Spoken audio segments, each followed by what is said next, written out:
Hey everybody, I'm back. I've been away for a little while, and while I was gone, I learned that this piece that I painted earlier in the year has been publicly released, and so I'm happy to be sharing this with you today. This is me painting a cover for Savage Sword of Conan, and this is for Heroic Signatures, I think also partnered with Titan Comics.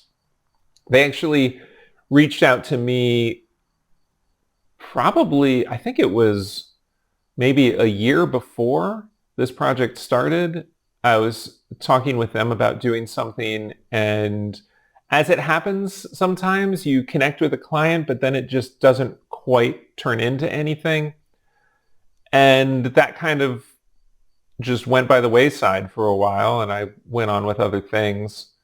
And then early this year, I got in touch with them again, and we decided to do this cover, which was really exciting for me. I've never worked on a Conan project before. I've never painted Conan before, either professionally or just in a personal work that I can remember. I definitely have never done it for a commercial project before.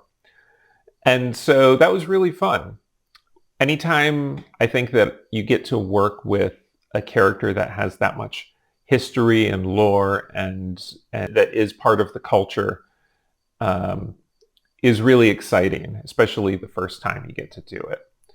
And, sometimes, which may be the case with this one, that might be the only time you get to do it. So you really want to make it count. You want to do something really cool, something that feels exciting, like a good fit, and that also comes from yourself, that you're able to put your own lens on this character and do your own thing with them.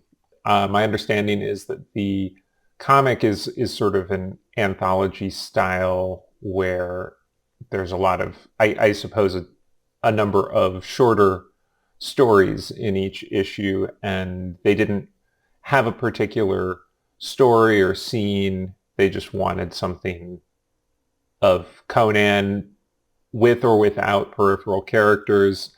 And they also included a reference of this symbol of an eye, which they didn't say needed to be in there, but they said if I could work that in would also be an appropriate thing. And other than that, it was pretty much pretty much open to my discretion how I wanted to go with the piece.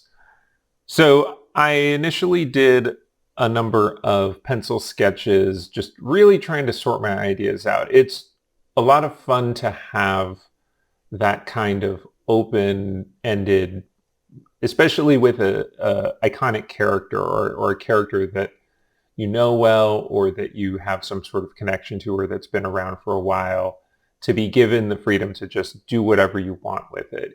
It's really fun and exciting, and in a way it's also kind of stressful because there's so many options and possibilities of what you can do. And that means that there's always some element of doubt where maybe I had an idea for something that's like a really cool action scene, but then I feel like maybe I should have done a quieter scene, or the reverse, or just there's just always, I guess I should say, I'm so used to working with clients who want something fairly specific or boxed in some way. And it's a pleasure and a challenge to work with a client who doesn't have those same constraints. So I've never actually painted Conan before. I definitely have never painted Conan for any commercial use. I have been trying to think, and I don't believe I've ever painted Conan even for any personal pieces. But I read some Conan way back and was definitely I love the Schwarzenegger movie from, I think it's 82, that really, like, a lot of my personal connection with Conan comes from that Schwarzenegger Conan, the John Milius interpretation of the character, which is, I know, not totally in line with the character as was written in the original stories, which I think that Conan has a lot more kind of, well, my memory of reading the stories is that Conan has maybe more kind of dimension to him, and at times he's not always just the barbarian, I guess. I feel like I remember there being like kind of like pirate Conan, and definitely there was Conan like later in his life. And so really it's just like there's so many different things that I could have done with this piece, and different ways I could go with it. And so I started doing these pencil sketches, and really I think that the key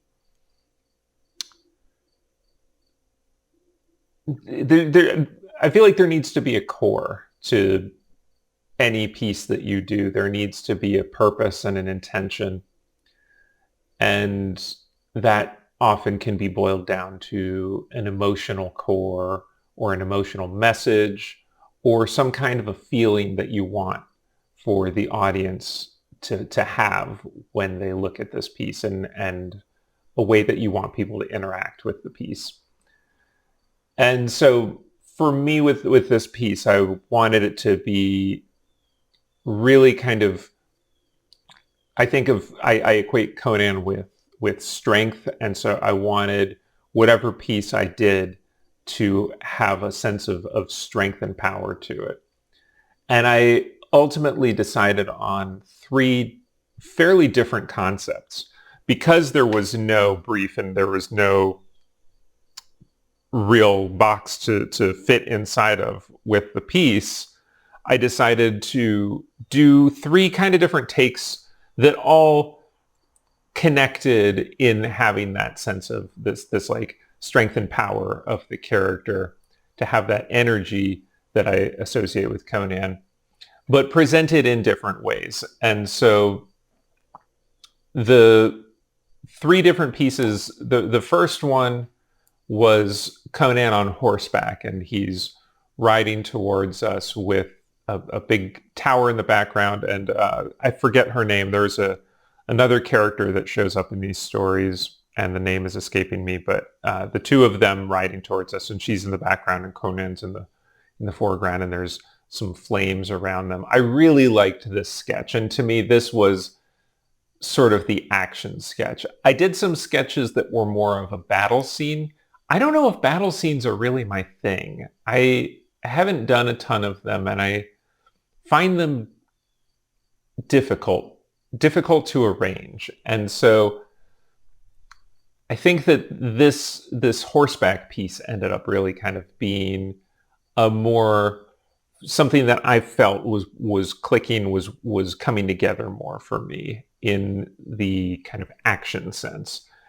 And then I wanted to have a piece that was like kind of like triumphant Conan in a moment of some type of like glorious victory. And so I had another sketch where Conan is standing.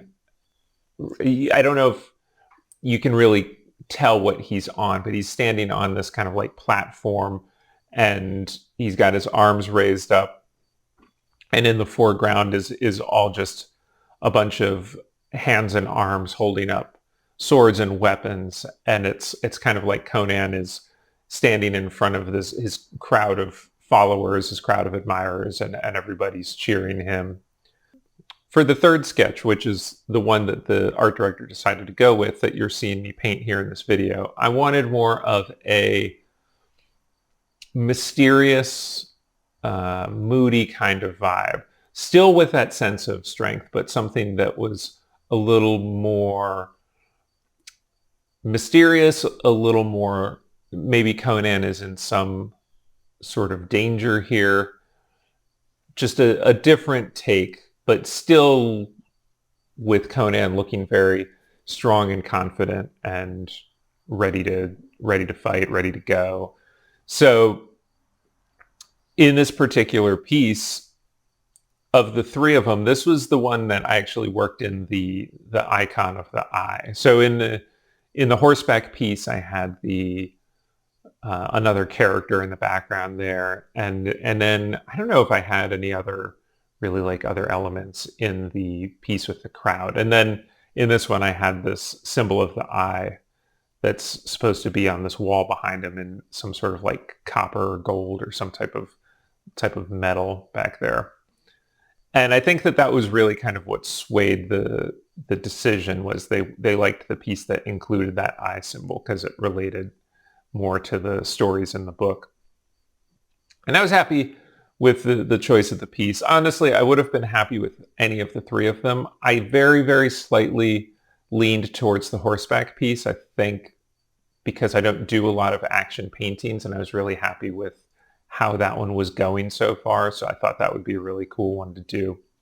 But this one is definitely more maybe in line with what I typically do. And the moodiness, the kind of the darker tone of the piece and everything. And somebody asked me in a Patreon comment recently about painting muscular figures. And so that was definitely one of the challenges for me with this piece, that I haven't done a ton, which is funny because I've done, at this point, at least 150 official paintings for Marvel of different Marvel characters, most of whom are fairly physically fit.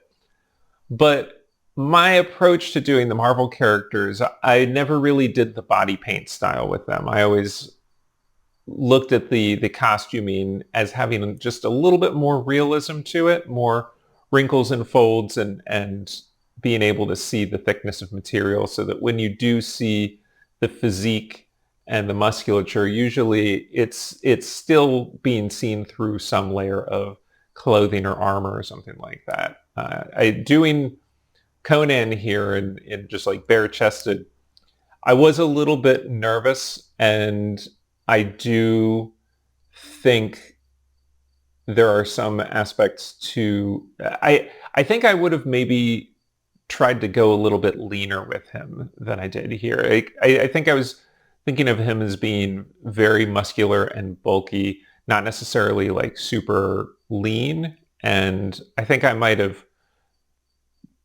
pushed that a little further, or if I were to do another Conan piece, I might push a little further with that, just to give him a little more hardness. I was looking at pictures of bodybuilders, and in particular, when I'm looking, if I need reference of a muscular figure like this, ideally I would shoot pictures of someone with the appropriate physique, but it's not always so easy to get someone in the studio who really has that kind of bodybuilder look. And so I'll work with the closest to that I can get, and then supplement that with pictures of bodybuilders, ideally for my taste from probably like the 70s. That seems to me to be an era where the look of the bodybuilders was still fairly natural, but very just like really defined, I guess you would say. And earlier than that, they were not as lean and not as defined. And then as you get into the 80s, they start to, a lot of the bodybuilders started to get a little bit more extreme. And then once you're getting into the 90s and the 2000s, especially at that point, the look is not really what I'm going for, unless I was doing a painting of like the Incredible Hulk or somebody like that. But for a more kind of, human figure, a more natural figure, I would go with somebody from that, what I really think of as like the Pumping Iron era. And so I think I might have been looking at pictures of Frank Zane, and definitely Serge Nubret is somebody that I look at when I want, like, I think they're just like a couple of guys who I remember from old magazines and things like that as being like the kind of the look of what I would want to go after for something like this. And I don't know if I have any specific tips, aside from just really kind of studying and trying to identify like what the the differences are between that and whatever reference you were able to shoot for your pose and lighting, and then kind of trying to combine them best you can. Like I said, I probably would have, if I were to do this piece again, I probably would have made him even leaner and more defined than he is. Maybe even if that meant a little bit less mass, but just to make him look more kind of rugged. But I don't know. I mean, I am happy with how this piece came out, and definitely, again, like really excited to get to do something that's officially Conan is really fun. And I think the other thing, looking at this piece, I love working light sources into a painting, and so having the piece be lit by this torch. I also love painting fire and flames. So he's lit by this torch he's holding, and then there's some off-scene side light, this kind of cool teal blue light that's hitting from the side. And it's a bit of a trick sometimes compositionally to put the light source in there and not have it be too distracting or take away too much from the piece, or just really kind of wreck the composition. I'm happy with how this one worked. I see in the way that it printed on the cover, I feel like the handle of the torch, like the shaft of the torch, gets a little bit lost in the darkness behind it, which doesn't really look like that to me on the actual painting, but I should have maybe accounted for that it might print a little bit darker than what I had intended. Especially with a dark painting, you always have to assume that some detail is going to be lost. I think it still works, but how I would solve that if I were to do it again would be to just push the contrast between that torch and the background, whether that means bringing more flare or brightness into the reflection on that pillar behind him, or whether it means lightening up the torch so that it's a little bit, so that it's light against dark. Either one would have made it a little more clear. But I hope that you enjoy seeing this painting come together and hearing me talk about it. And I'm really happy with the end result. And I want to thank you for watching. I want to thank folks who support me on Patreon for really kind of giving me the opportunity and motivation and means to set aside time to make these videos. And I will catch you next time. Thanks so much. Bye.